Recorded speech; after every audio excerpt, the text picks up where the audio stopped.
이 시간 우리에게 주시는 하나님의 말씀은 창세기 50장 15절에서 21절까지의 말씀입니다. 제가 가진 성경으로 구약 81쪽입니다. 창세기 50장 15절에서 21절까지의 말씀을 한 절씩 교독하겠습니다. 요셉의 형제들이 그들의 아버지가 죽었음을 보고 말하되 요셉이 혹시 우리를 미워하여 우리가 그에게 행한 모든 악을 다 갚지나 아니할까 하고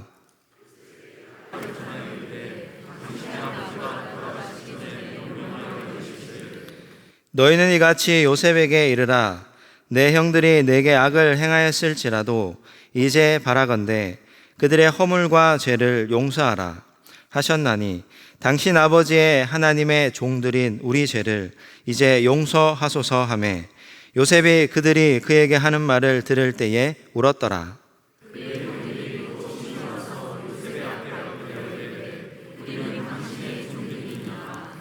요셉이 그들에게 이르되 두려워하지 마소서. 내가 하나님을 대신하리이까.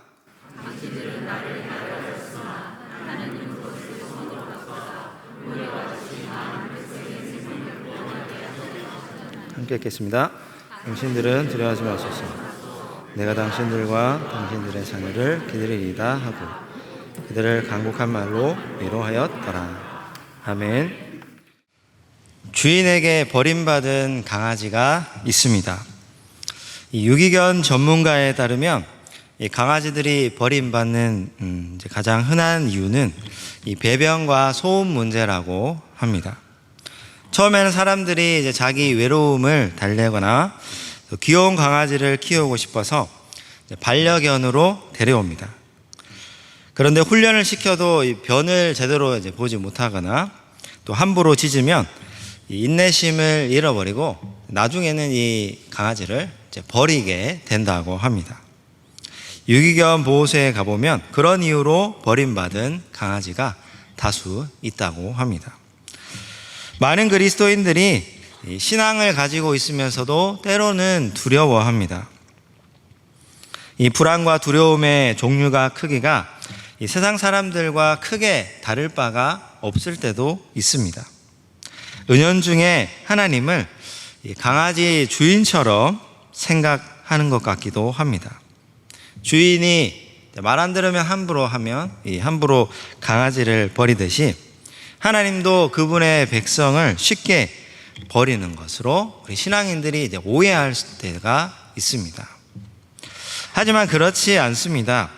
예수 그리스도를 통해서 우리를 구원하신 하나님께서는 좀 짜증난다고 강아지를 버리듯이 우리를 버리는 그런 주인과는 참으로 많이 다르신 분이십니다. 그분은 독생자를 희생시키시면서까지 우리를 자녀 삼으신 분이시기 때문입니다. 하나님 아버지는 자녀인 우리를 절대로 버리지 않으십니다. 성경 인물 중에 이 버림받은 자와 연관이 있는 인물이 있다면 오늘 본문의 요셉입니다. 요셉은 형들에게 버림을 받아서 멀리 애굽으로 노예로 팔려갑니다. 그곳에서 수많은 고난을 겪게 됩니다. 처음에는 형들에게 버림받았지만 나중에는 오히려 형제들, 가족들을 구하고 또 그들에게 화해의 손을 내밀게 되는데 이러한 요셉을 중심으로 말씀을 함께 생각해 보고 이를 통해 주시는 교훈을 함께 나누려고 합니다. 본문의 요셉은 야곱의 11번째 아들입니다. 요셉은 어릴 때부터 아버지 야곱의 사랑을 참 많이 받았습니다. 아버지 야곱은 요셉을 위해 특별히 옷을 만들어 입히고 사랑합니다. 그러나 10명의 형들은 그것을 참 못마땅히 생각합니다. 그에 더하여 이 요셉은 형들의 잘못을 아버지 야곱에게 일러 바칩니다. 얼마나 얄밉습니까? 형들이 요셉을 결정적으로 싫어하게 된 계기는 요셉이 자신이 꾼 꿈을 이야기하게 되는데 밭에서 곡식단을 묶었는데 내 단은 일어서고 형들의 단은 내 단을 둘러서서 절하더이다. 또 해와 달과 11별이 내게 절하더이다. 이렇게 말하였고, 형들은 이러한 요셉을 더 심하게 미워하게 되고, 아버지도 이 이야기를 듣고 요셉을 혼내게 됩니다. 형들은 기회를 잡아서 요셉을 미디안 상인에게 팔게 되는데, 요셉은 애굽 사람의 노예가 되어서 그곳에서 계속 살게 됩니다. 요셉은 한순간에 아버지의 사랑받는 자녀에서 애굽 사람의 노예 신세로 아주 처절하게 삶을 살게 됩니다. 그러나 요셉은 그곳에서 낙심하고 좌절에 빠져 살기보다는 그곳에서 열심히 살아갑니다. 많은 것들을 배우고 또 실력을 쌓고 또 사람들에게도 인정받아서 큰 저택의 가정 총무가 됩니다. 그러나 그곳에서도 또 여주인의 유혹과 그 여주인의 거짓말로 인해서 요셉은 억울하게 감옥에 갇혀서 옥살이를 합니다.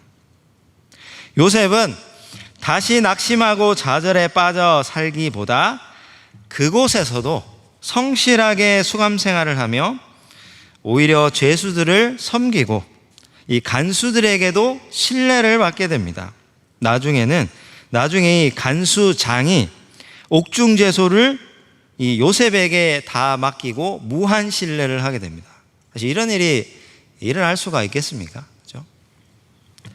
시간이 흐르고 요셉의 삶을 완전히 바꾸는 한 가지 사건이 일어나게 되는데, 죄수들 중에 애굽왕의 술 맡은 자와 떡 굽는 자가 감옥에 갇히게 되고, 요셉이 이제 그들의 꿈을 아주 기가 막히게 잘 해석을 하게 되죠. 나중에 이제 술 맡은 관원장이 이제 복직을 하게 난 뒤에 애굽 왕이 아주 그 이상한 험상궂은 자신을 굉장히 괴롭히는 그런 꿈을 꾸게 되는데, 나중에 이 술 맡은 관원장이 감옥에서 자기의 꿈을 기가 막히게 맞췄던 이 요셉을 기억하고 요셉을 왕 앞에 세우게 됩니다. 그리고 요셉이 이 왕의 꿈을 정확하게 해석하게 되고 왕의 신임을 받아서 총리가 되어 나라를 다스리게 되고, 이 나라를 이제 나중에 풍년 뒤에 7년의 흉년 동안에 이제 곡식을 잘 비축해서 애굽도 구하고 또 주변의 많은 사람들을 이제 구하게 됩니다. 이 나중에 이 형들이 또 기가 막힌 일이 일어나죠, 그렇죠? 이 형들이 어떻게 그 요셉 앞에 그렇게 갈 수가 있었겠습니까? 이러한 일이 일어나게 되고 멀리 이스라엘에 살고 있는 요셉의 형들이 애굽의 양식을 구하러 오게 되는데, 이 형들은 당연히 애굽 총리 요셉 바로 앞에 서게 되지만 그 사람이 자신의 동생 요셉이라는 것은 꿈에도 생각하지 못합니다. 그리고 이 총리이자 동생인 요셉 앞에서 이야기를 막 합니다. 이야기를 막 하는데 자신들의 과거의 잘못, 요셉에게 했던 악한 행동, 또 그 일에 대한 각자의 생각들을 막 이야기하는 거예요. 서로 주고받고.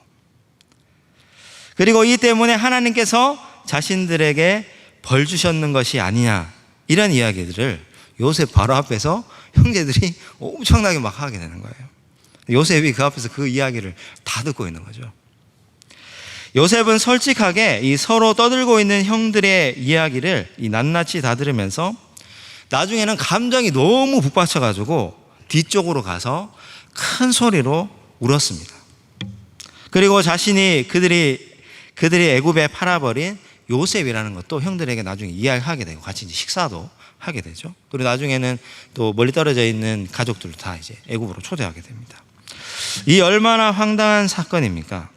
그러나 이러한 사건들을 통해서 요셉은 형들의 솔직하고도 자신들의 잘못을 인정하고 또 죄를 고백하는 그러한 모습들을 통해서 형들을 완전히 이해하고 용서를 하게 됩니다.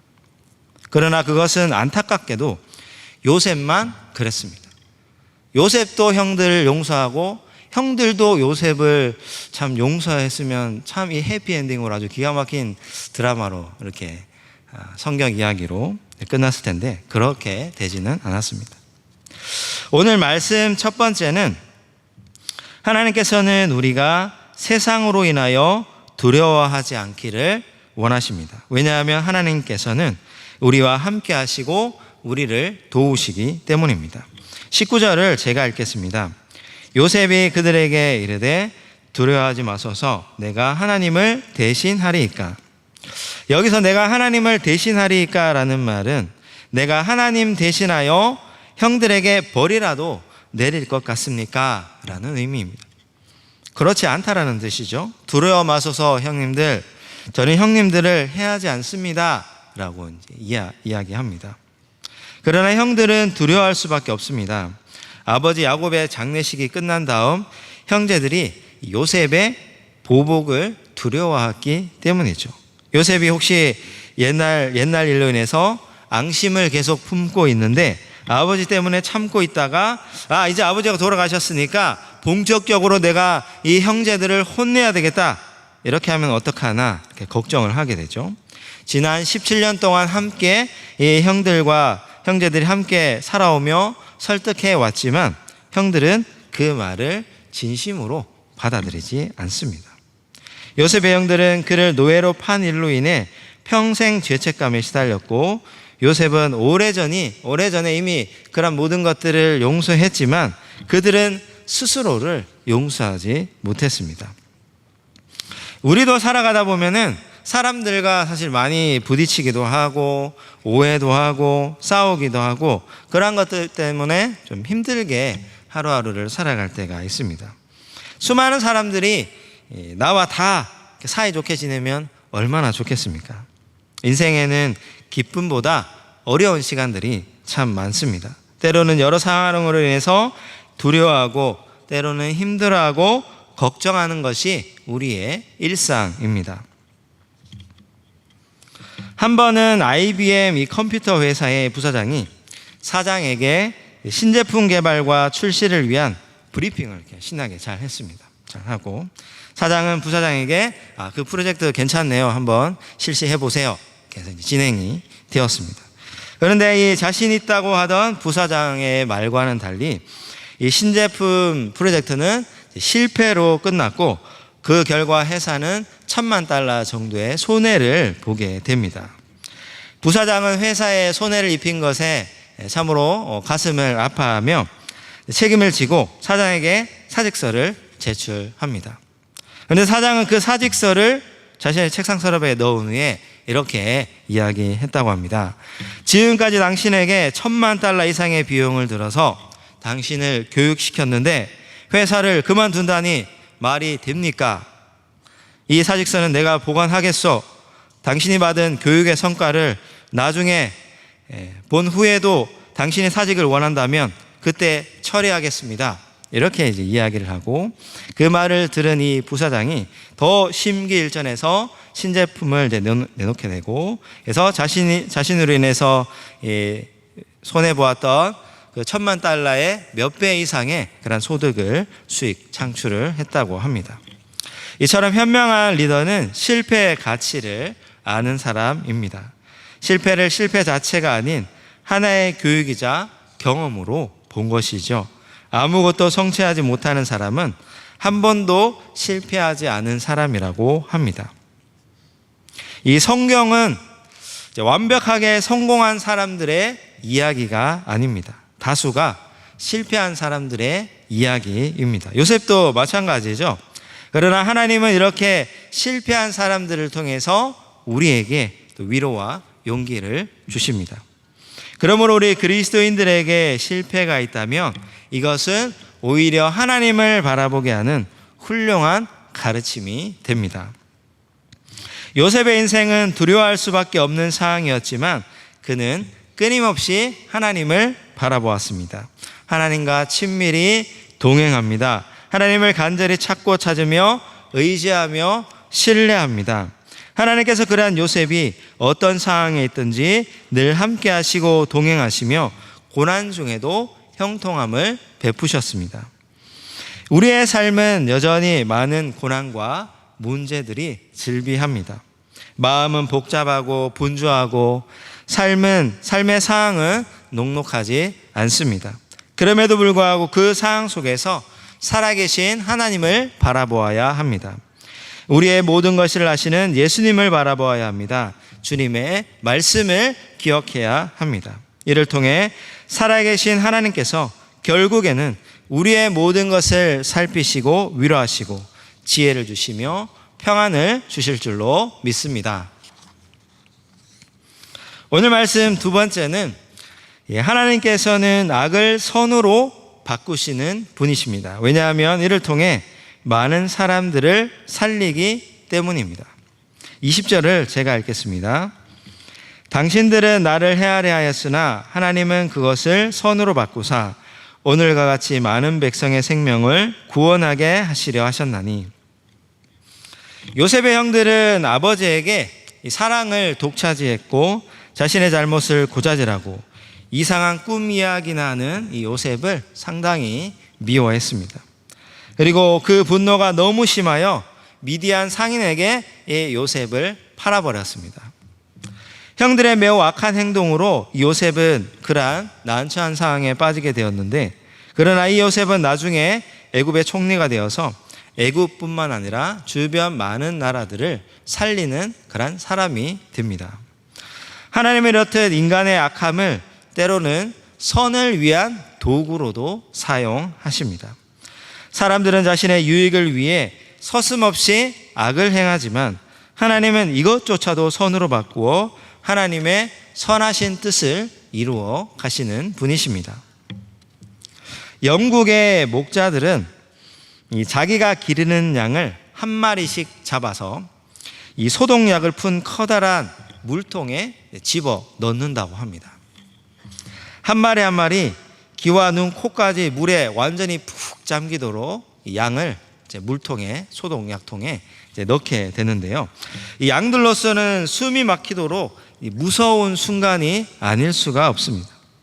들어가기 전에도 들어가지 않으려고 굉장히 양들이 발버둥 치겠죠. 죽을 줄 알고.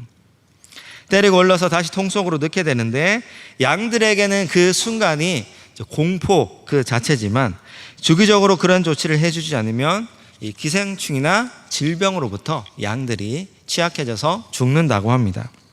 결국 양들에게는 아주 힘든 과정이지만 생명을 위한 아주 유익한 시간이 됩니다. 우리에게도 때로는 이해할 수 없는 일들이 있습니다. 때로는 왜 나에게 이런 일들이 생기는가? 왜 나의 삶은 다른 사람들처럼 평범하지 않는가?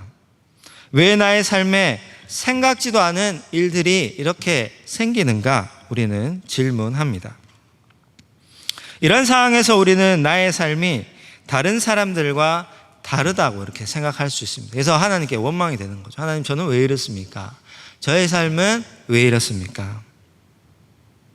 하지만 이것이 모두 나쁜 것만은 아닙니다.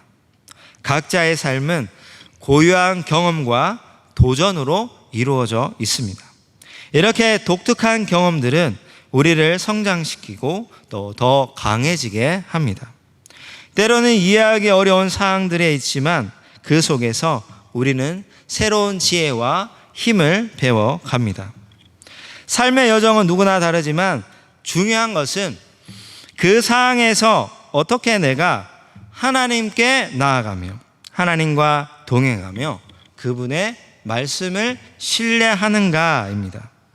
그렇게 하면 언젠가는 하나님의 도우심으로 말미암아 평안을 되찾고 하나님이 주시는 은혜와 형통함을 경험하게 됩니다. 나에게 일어나는 모든 일들이 요즘 참 원망스럽고 짜증나고 실패라고 생각되어도 그것을 선으로 바꾸시는 하나님을 바라보시기 바랍니다. 하나님은 모든 것을 다 아시며 모든 것을 하실 수 있으신 분이십니다. 우리의 삶을 온전하게 하시며 평안을 주시며 진정한 기쁨을 주시는 분은 하나님이십니다.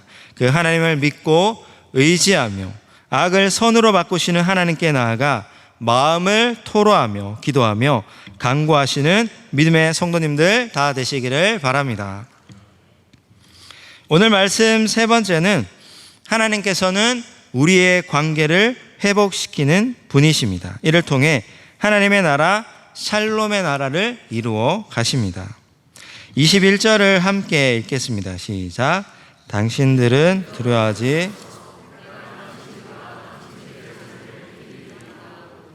그들을 간곡한 말로 위로하였더라.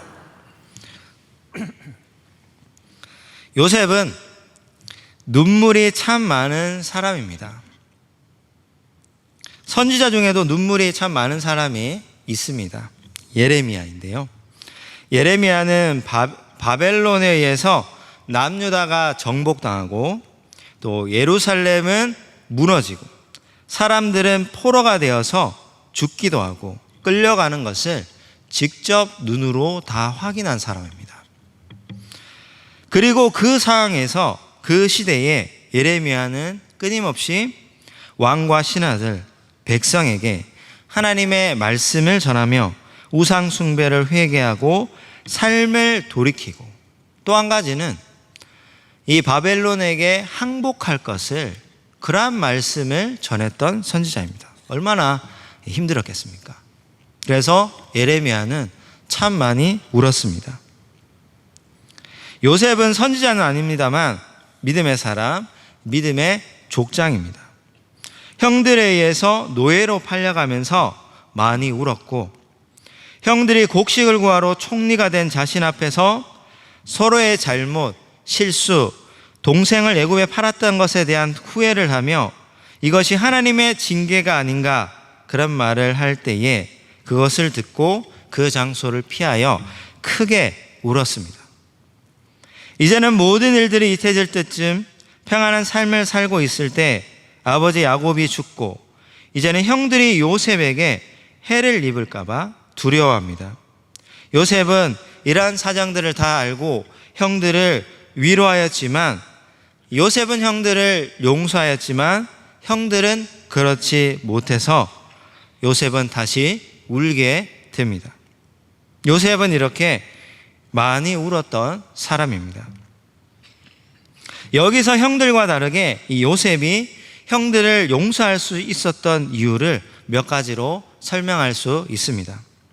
먼저는 요셉의 이 어두웠던 기억, 또 노예로 요셉이 팔려갔던 사건에 대해서 이 형들의 아주 솔직하고도 이 진심이 담겨 있는 말들을 다 들었고 그러한 것들을 통해서 객관적으로 그 사건을 다시 조명해 볼 수 있었기 때문입니다.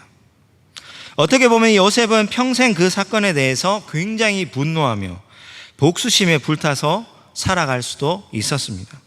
그러나 형들이 양식을 구하러 와서 애굽 총리 요셉 앞에서 그가 자기 동생인지도 모르고 서로의 잘못을 낱낱이 이야기하며 그렇게 괴로움을 당하는구나 라는 말을 하는 등 이러한 것들을 통해서 스스로 회개하는 그런 말들을 다 들었기 때문에 아주 객관적으로 상황을 판단하고 형들을 바라보며 이해하고 용서하게 됩니다.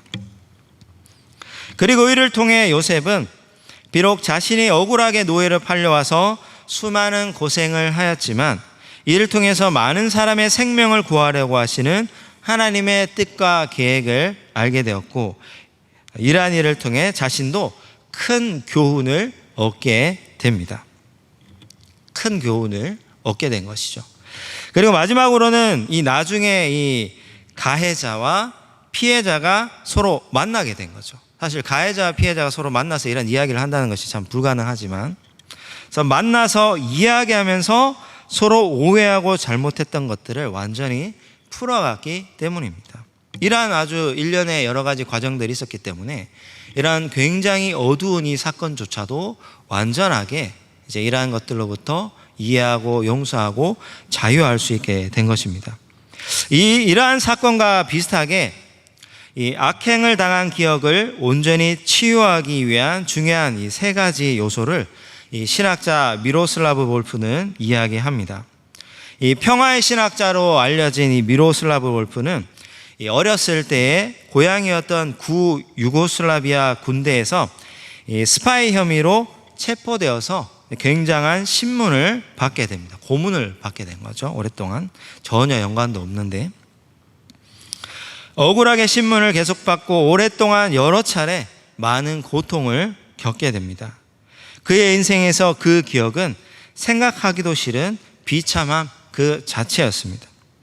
그러나 이 볼프가 신학을 하면서 그러한 좋지 않은 기억들을 이제 객관적으로 바라보게 되고 자신에게 주신 하나님의 교훈을 찾고자 노력하였고, 또 이 기억에서 이러한 과정들을 통해서 나중에는 자유하게 됩니다. 그러면서 나중에 이 기억의 종말이라는 책을 쓰게 되는데, 그 책에서 진정한 화해를 위해서 또 좋지 않은 기억에서 자유하기 위한 기본 요건 3가지를 이야기합니다. 이 3가지가 이제 제가 조금 전에 이야기했던 요셉의 그런 3가지 사건과 비슷한데요. 한 가지는 진정한 화해, 또 좋지 않은 기억에서 완전한 자유를 위해서 첫 번째는 이 상황 자체를 객관적으로 바라보아야 합니다. 보통 근데 자기가 뭐 억울한 일, 어려운 일들 당하면 그것들을 객관적으로 잘 바라보진 않죠. 그렇죠? 아주 주관적으로 그 사건을 생각하게 됩니다. 그래서 요셉이 나중에 상황을 형들의 이야기들을 통해서 굉장히 객관적으로 바라볼 수 있었고, 또 그거를 통해서 이제 온전히 그런 일들에 대해서 이제 이해를 하게 된 거죠. 그리고 두 번째는 사건을 통해서 이 하나님이 주시는 교훈, 그 일들을 통해서 교훈을 삼을 수 있으면 됩니다. 과거에 좋지 않았던 일들, 또 행동들, 또 만남의 그런 사건들이 이제는 내가 그 일을 이제 교훈으로 삼고, 또 하나님을 더 알아가는 일들로 삼고, 또 나에게 유익이 되는 그런 사건으로 삼는다면 아주 좋다는 것이죠. 그리고 세 번째는 이제 쌍방이 서로 만나서 같이 이야기하며 화해하는 것인데, 첫 번째, 두 번째는 그래도 어느 정도 이루어갈 수 있지만, 세 번째는 참 어려운 과정이라고 할 수 있습니다. 그런데 신기하게도 이 요셉이 이 3가지 요소를 다 경험을 하게 됩니다. 어떻게 되었든지 요셉은 형들을 용서하고 화해하고자 했으나 이 형들은 그렇지 못했다는 것입니다. 형들은 요셉이 어떻게 위로하고 안심시키고 그렇게 하였지만 그것을 진정으로 받아들이지 못하고 늘 두려워합니다. 그리고 요셉은 마지막으로 형들을 위로합니다. 21절에 당신들은 두려워하지 마소서, 내가 당신들과 당신들의 자녀를 기르리이다 하고 그들을 간곡한 말로 위로하였더라. 이 스페인에 사는 한 아버지와 10대 아들이 심한 갈등을 빚었습니다. 그래서 아들이 집을 뛰쳐 나갔습니다. 가출을 한 거죠. 그의 아버지는 이 반항적인 아들을 찾아다니기 시작했는데, 마침내 마드리드에서 그 아들을 찾기 위해 마지막 필사적인 노력으로 신문에 광고를 내었습니다. 그 광고의 문구는 이렇습니다. 사랑하는 파코, 정문에 신문사 정문 앞에서 만나자. 모든 것을 용서한다. 사랑한다, 아버지. 다음날 정오에 이 신문사 앞에 800명의 파코가 나타났다고 합니다. 그들 모두가 아버지의 용서와 사랑을 구하고 있었죠. 그런 사람들이 많다는 거죠. 많은 사람들이 이렇게 서로의 관계의 회복을 위해서 힘을 씁니다. 다양한 성격, 기질, 상황, 또 배경을 가지고 있는 사람들이 모여 살다 보면 참 많은 일들이, 또 어려운 일들이 생기기 마련입니다. 또 가족들의 관계에 있어서도 이런 일들이 늘 생깁니다. 수많은 오해와 실수와 편견과 잘못으로 인해서 사람들은 서로를 통해서 기쁨을 경험하기도 하지만 서로를 통해서 굉장한 슬픔을 경험하게 됩니다. 이것은 사람 사는 세상에 당연한 일입니다. 이런 것이 없는 곳은 천국밖에 없습니다. 천국 빨리 가고 싶으신가요? 그래도 세상에서 조금 더 살고 싶으시죠? 여전히 기쁨과 슬픔, 분노와 평안을 날마다 경험하며 살아갈 수밖에 없는 것이 이 세상의 삶입니다. 그리고 이 모든 감정을 통해서 우리는 내 생각을 하며 나의 감정을 추스리며 나를 바라보는 것도 중요하지만 무엇보다 이를 통해 예수 그리스도를 바라보아야 합니다.